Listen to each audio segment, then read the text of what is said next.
Hello દોસ્તો, તમે 11મા ધોરણની અંદર 5 પ્રકરણનો અભ્યાસ કરી ગયા છો. આજે આપણે છઠ્ઠું પ્રકરણ 6 એકમ યુનિટ વિશે સમજવું છે. છઠ્ઠો છે ઉષ્મા ગતિશાસ્ત્ર. ઉષ્મા એટલે ઉર્જા. આપણે તાપમાનના સંદર્ભમાં પણ ઉષ્મા વિશે સમજી શકીએ છીએ. ઉર્જા વિશે આમ તો ઇનડાયરેક્ટલી તમે જાણો છો કે આપણે દરેકને ઉર્જાની તો જરૂર પડે જ. આપણે ખોરાક શા માટે ખાઈએ છીએ? તો શરીરમાં વિવિધ કાર્યો માટે ઉર્જાની જરૂર છે માટે. હવે આપણે મૂળ વાત તરફ. તો આપણે પહેલા ઉષ્મા વિશે સમજવું છે. તો પ્રકાશ સંશ્લેષણની ક્રિયા તમે જાણો છો. પ્રકાશ સંશ્લેષણમાં પ્રકાશ ઉર્જાનું રાસાયણિક ઉર્જા સ્વરૂપે વનસ્પતિમાં સંગ્રહ થયેલો હોય. એટલે રાંધણ ગેસ, કોલસો માં રાસાયણિક ઉર્જા રૂપે ઉર્જાનો સંગ્રહ થયેલો છે. એટલે એમાં રાંધણ ગેસની અંદર પણ ઉર્જા એ રાસાયણિક પ્રક્રિયાઓ દરમિયાન અણુમાં સંગ્રહાયેલી રાસાયણિક ઉર્જા છે. એ જ પ્રકારે આપણે એલપીજી કહીએ છીએ, જેમાં અથવા સીએનજી. તો સીએનજીમાં પણ મિથેન વાયુ આવશે, એલપીજીમાં બ્યુટેન વાયુ આવશે. એ પણ એ રહેલી ઉર્જા એ રાસાયણિક ઉર્જા સ્વરૂપે છે. હવે આપણે જે સમજવાનું છે તે અહીંયા રાસાયણિક ઉર્જાનો ઉપયોગ યાંત્રિક કાર્ય કરવામાં પણ કરી શકાય. એટલે જ્યારે આપણે રાસાયણિક ઉર્જા છે એનું યાંત્રિક ઉર્જામાં રૂપાંતર સ્ટીમ એન્જિનમાં થઈ શકે છે. તમે જાણો છો કે સ્ટીમ એન્જિનની અંદર કોલસોનું જ્યારે દહન કરવામાં આવે ત્યારે એનું યાંત્રિક ઉર્જામાં રૂપાંતર થશે. એ જ પ્રકારે થર્મલ પાવર સ્ટેશનમાં તમે જાણો છો કે કોલસાના દહનથી આપણે વિદ્યુત ઉર્જા ઉત્પન્ન કરીએ છીએ. ગેલ્વેનિક કોષની અંદર પણ એ જ સિદ્ધાંત છે કે આપણે જે બળતણમાં રહેલી રાસાયણિક ઉર્જાનું વિદ્યુત ઉર્જામાં રૂપાંતર છે. આમ ઉર્જાનું એક સ્વરૂપમાંથી બીજા સ્વરૂપમાં રૂપાંતર આ શક્ય જે નિયમ સંકળાયેલો છે. અને આનો અભ્યાસ આપણે ઉષ્મા ગતિશાસ્ત્રમાં કરવાનો છે. એટલે ઉષ્મા ગતિશાસ્ત્રમાં એક ઉર્જાનું બીજા ઉર્જામાં રૂપાંતર, હવે આ રૂપાંતર સાથે સંકળાયેલું છે. અહીંયા જ્યારે ઉર્જાનું એક સ્વરૂપમાંથી બીજા સ્વરૂપમાં રૂપાંતર કેટલા પ્રમાણમાં થશે અને કયા માર્ગે થશે એ અગત્યનું નથી, પરંતુ જ્યારે ઉર્જા એક સ્વરૂપમાંથી બીજા સ્વરૂપમાં રૂપાંતર થાય એ જ ઉષ્મા ગતિશાસ્ત્રનો અગત્યનો સિદ્ધાંત છે. એનો જ આપણે અહીંયા અભ્યાસ કરવાનો છે. હવે પ્રણાલી સંતુલિત અવસ્થામાં હોય. આના પછીનું સંતુલન પ્રકરણ તમે સમજશો કે સંતુલન કોને કહી શકાય. જ્યારે પ્રણાલીની પુરોગામી અને પ્રતિગામી પ્રક્રિયાઓ સમાન દરે થતી હોય, એટલે કે પ્રક્રિયકોનું નિપજનું પ્રમાણ અચળ રહેતું હોય તો સંતુલન કહી શકાય. એ તમે સમજશો. તો આ સંતુલનમાં હોય અને એક સંતુલિત પ્રણાલીમાંથી જ્યારે ઉર્જા બીજી સંતુલિત પ્રણાલીમાં રૂપાંતર થાય તો પણ એ ઉષ્મા ગતિશાસ્ત્ર સાથે સંકળાયેલી કહી શકાય. અહીંયા પ્રણાલીની બે અવસ્થાઓ આવશે, એક શરૂઆતની અવસ્થા અને અંતિમ અવસ્થા. શરૂઆતને એટલે કે જ્યારે આપણે કોઈ પણ પ્રક્રિયા શરૂ કરીએ છીએ ત્યારેની જે અવસ્થા છે એને શરૂઆતને એટલે પ્રારંભિક અવસ્થા કહેવાય. અને રૂપાંતર થયા પછી અંતિમ જ્યારે પરિણામ મળે એને અંતિમ અવસ્થા તરીકે દર્શાવીશું. હવે આ સમજવા માટે આપણે એક અર્થ સમજવાના છે, પ્રણાલી અને પર્યાવરણ. આ વારંવાર આ પ્રકરણની અંદર ઉપયોગ આવશે. પ્રણાલી શબ્દ વારંવાર આવશે. તો પ્રણાલી એટલે શું? તો વિશ્વનો એ ભાગ જેમાં અવલોકન કરીએ છીએ તેને પ્રણાલી કહેવાય. બરાબર? વિશ્વનો એવો નાનો ભાગ જેમાં આપણે અવલોકન કરી શકીએ એની નોંધ કરી શકીએ તો એવો નાનો ભાગ એને આપણે પ્રણાલી કહીશું. દાખલા તરીકે ઉદાહરણથી આપણે કોઈ એક ટેસ્ટ ટ્યુબ એટલે કસનરીની અંદર બે પદાર્થો લઈએ, એસિડ અને બેઝ લઈએ. એમાં તટસ્થીકરણની જે પ્રક્રિયા થાય છે એસિડ અને બેઝ વચ્ચે, તો એ બે પદાર્થ વાળો જે કસનરીનો ભાગ છે એ પ્રણાલી થશે. હવે પર્યાવરણ, તો વિશ્વના પ્રણાલી સિવાયના ભાગને પર્યાવરણ કહીએ છીએ.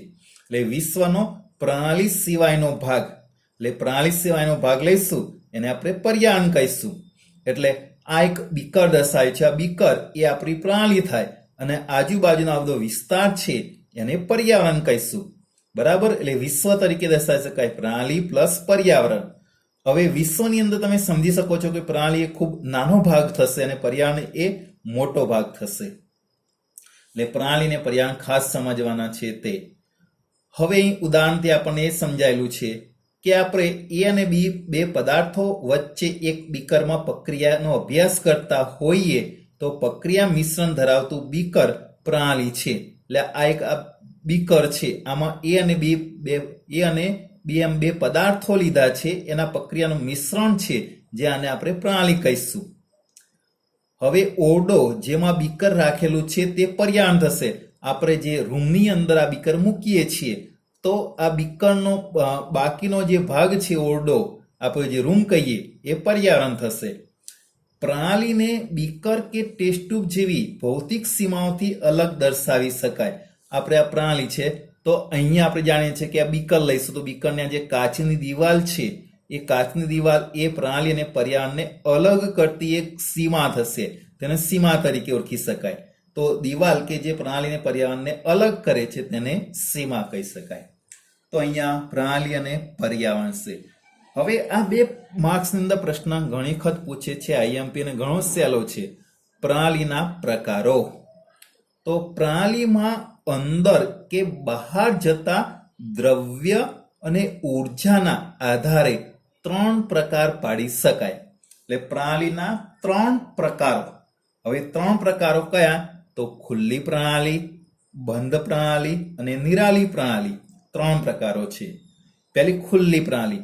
અહીંયા આપણે 3 પ્રકારો કેવી રીતે પાડ્યા છે? તો દ્રવ્ય અને ઉર્જાના આધારે, એની જે ઉર્જા અને દ્રવ્યનો જે વિનિમય થાય એના આધારે આપણે પાડેલા છે. તમને સમજ પડે એવા છે. પહેલી ખુલ્લી પ્રણાલી. ખુલ્લી એટલે બંધ ન કરેલા. આ બીકર છે તો આ બીકર એક ખુલ્લી પ્રણાલી કહેવાશે. તમે જાણો છો, અથવા રકાબીમાં ચા પીતા હોય તો રકાબીમાં રહેલી ચા એ પણ ખુલ્લી પ્રણાલી જ કહેવાય. હવે ખુલ્લી પ્રણાલી વ્યાખ્યા આપી છે કે ખુલ્લી પ્રણાલીમાં પ્રણાલી અને પર્યાવરણની વચ્ચે દ્રવ્ય અને ઉર્જાનો વિનિમય થાય છે. એટલે સમજ પડે કે આપણે આ પ્રણાલી અને આ પર્યાવરણ, તો આ પ્રણાલી અને પર્યાવરણ વચ્ચે દ્રવ્ય અને ઉર્જા બંનેનો વિનિમય થાય તો એને ખુલ્લી પ્રણાલી કહેવાય. એટલે આપણે આજે ખુલ્લા બીકરની અંદર વધારાના પદાર્થો અંદર ઉમેરવા હોય તો આપણે નાખી શકીશું, એટલે દ્રવ્યનો ઉમેરો થશે. એમાંથી આપણે કોઈ દ્રવ્યને બહાર કાઢી શકીશું તો એ ખુલ્લી પ્રણાલી થશે. હવે આપણે જાણીએ છીએ કે આની અંદર ઉર્જાનો પણ વિનિમય થશે, કારણ કે એની દિવાલ કાચની છે એટલે અંદરની ઉર્જા બહાર પણ આવી શકે, પર્યાવરણમાં આવશે અને પર્યાવરણની ઉર્જા એ પ્રણાલીમાં પણ પ્રવેશી શકે. તો એવી પ્રણાલી એટલે ખુલ્લી પ્રણાલી. હવે બીજો પ્રકાર એ બંધ પ્રણાલી વિશે સમજવું છે. તો બંધ પ્રણાલીમાં દ્રવ્યનો વિનિમય થતો નથી, પણ ઉર્જાનો વિનિમય પ્રણાલી અને પર્યાવરણ વચ્ચે થાય છે. હવે સમજવાનું, બંધ એટલે અહીંયા આ આપણે બીકર ખુલ્લું છે, આની પરથી ઢાંકી દઈએ ઉપર એટલે બંધ પ્રણાલી થઈ જશે. એટલે બંધ પ્રણાલીની અંદર દ્રવ્યનો વિનિમય થશે નહીં. એટલે આપણે દ્રવ્ય પ્રણાલીમાં ઉમેરી ન શકાય કે બીકરમાંથી દ્રવ્યને બહાર ન કાઢી શકાય, એટલે પર્યાવરણમાં ન જઈ શકે. એટલે દ્રવ્ય એ પ્રણાલીમાં અને પર્યાવરણ વચ્ચેનો વિનિમય ન થઈ શકે. જ્યારે ઉર્જાનો વિનિમય થશે, ઉર્જા એ પ્રણાલીમાંથી પર્યાવરણમાં પ્રવેશી શકે અને પર્યાવરણમાંથી પ્રણાલીમાં ઉર્જાનો વિનિમય થઈ શકે, તો એને બંધ પ્રણાલી કહી શકાય.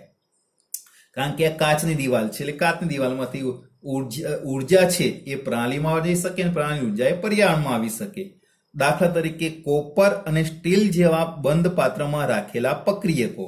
તમે જાણો છો કોપર એટલે આપણે જે તાંબુ કહીએ છીએ, તાંબાના જે વાસણો છે, સ્ટીલના વાસણો છે, આપણે જાણીએ છીએ કે એના આપણે ગરમ અંદર પાણી ભરેલું હોય તો ગરમ પાણી બીકરમાં ભરીશું આપણે સ્ટીલના વાસણમાં તો તમે જાણો છો કે પાણી શરૂઆતની અંદર ગરમ હોય છે, પણ અમુક સમય પછી ઠંડુ બંધ ઉપરથી કરેલું છે છતાં અમુક સમય પછી અંદર ઠંડુ પડી જશે, કારણ કે જે સ્ટીલની જે દિવાલ છે એમાંથી ઉર્જા એ પ્રણાલીમાંથી પર્યાવરણમાં જશે અને પરિણામે ઉર્જા વિનિમયને લીધે અંદરનું જે પાણી છે એ ઠંડુ પડે તો એને બંધ પ્રણાલી કહી શકાય.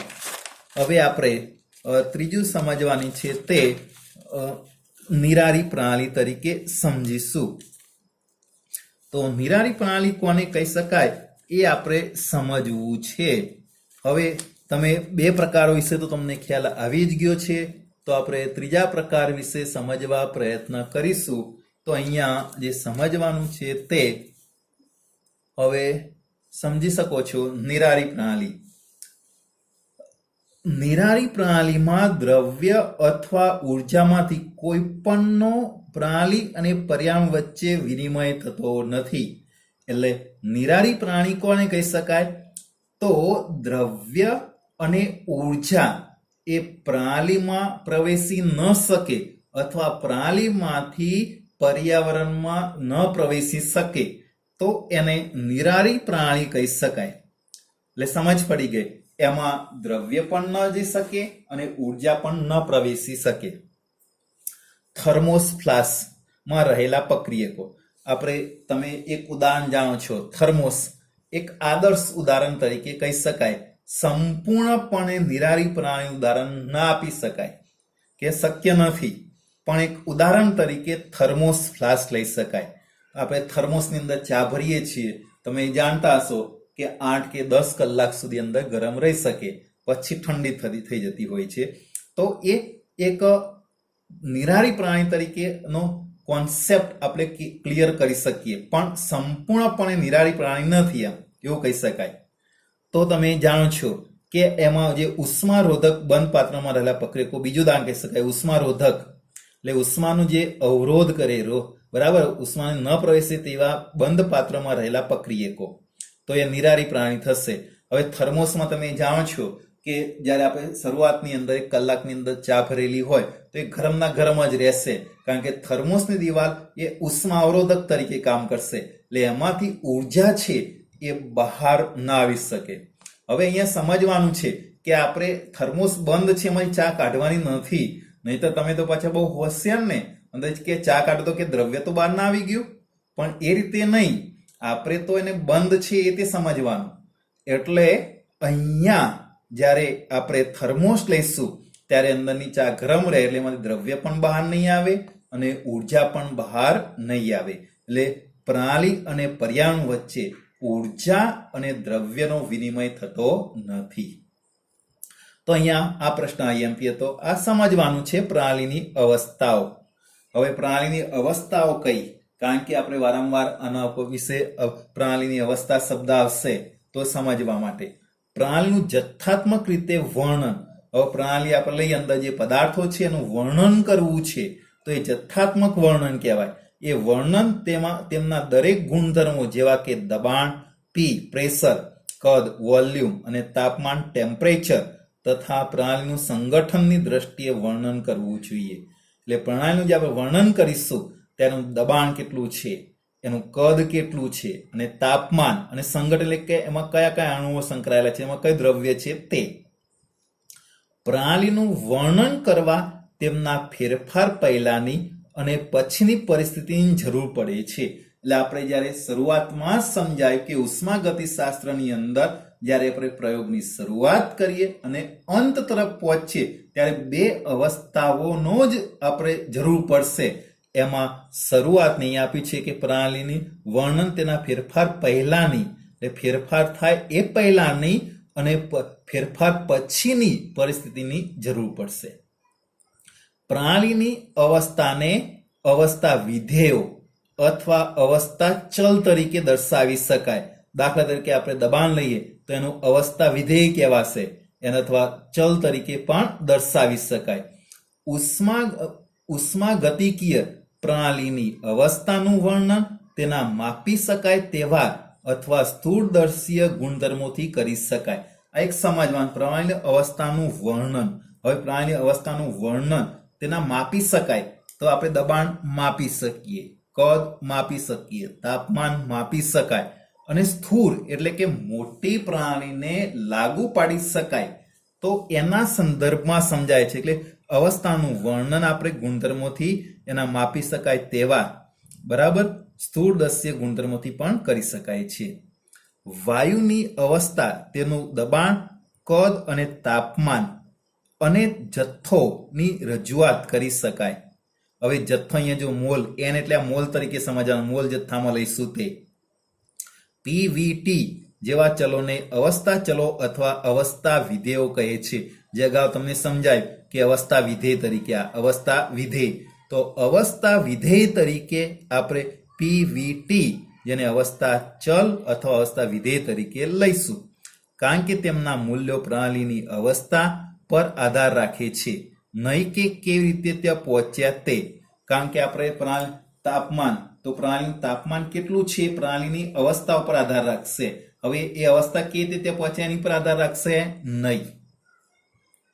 સંપૂર્ણપણે અવસ્થાને વ્યાખ્યાયિત કરવા માટે પ્રણાલીના બધા જ ગુણધર્મો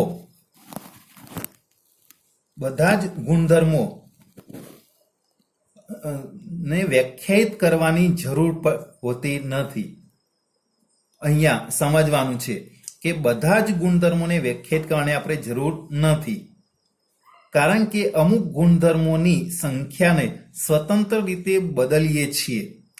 આ સંખ્યા પ્રણાલીની સ્વભાવ પર આધાર રાખે છે.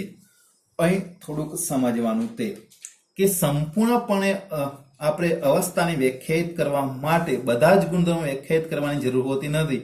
એ બધા જ ગુણધર્મો જરૂર હોતી નથી, કારણ કે કેટલાક ગુણધર્મો આપોઆપ બદલાતા હોય. એટલે કે આપણે પ્રાણી જ્યારે અવસ્થા પર જે અવસ્થા વિધેયો છે, એટલે એક અવસ્થા વિધેયમાં ફેરફાર થતો હોય તો ઓટોમેટિકલી બીજા અવસ્થા વિધેય પર પણ એ જ પ્રકારનો ફેરફાર થતો હોય છે.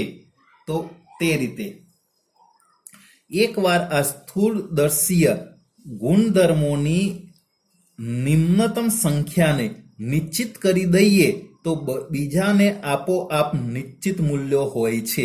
જે સમજાય કે આપણે પ્રાણીની જે અવસ્થાને જે અસર કરતા પરિબળો છે એ પરિબળોને જો આપણે એક ન્યૂનતમ એટલે ઓછામાં ઓછા ગુણધર્મોની જે જરૂર પડે છે એને નિશ્ચિત કરીએ તો બાકીના જે વિધેયો છે આપોઆપ એના મૂલ્યો નિશ્ચિત થઈ જશે. દાખલા તરીકે આપણે દબાણ છે અથવા તાપમાન છે, તો તાપમાનનું એક પરિબળ નક્કી કરીએ તો દબાણ કેટલું હશે, તો એ કદ એના આધારે પણ નક્કી કરી શકાય. પર્યાવરણની અવસ્થાને કદી પણ સંપૂર્ણ રીતે દર્શાવી શકાય નહીં. પર્યાવરણની અવસ્થા, પર્યાવરણ તો આપણે જાણે વિશાળ છે, અને આ પર્યાવરણની વિશાળ અવસ્થાને સંપૂર્ણપણે દર્શાવવું મુશ્કેલ છે. તો આટલું જ અસ્તુ.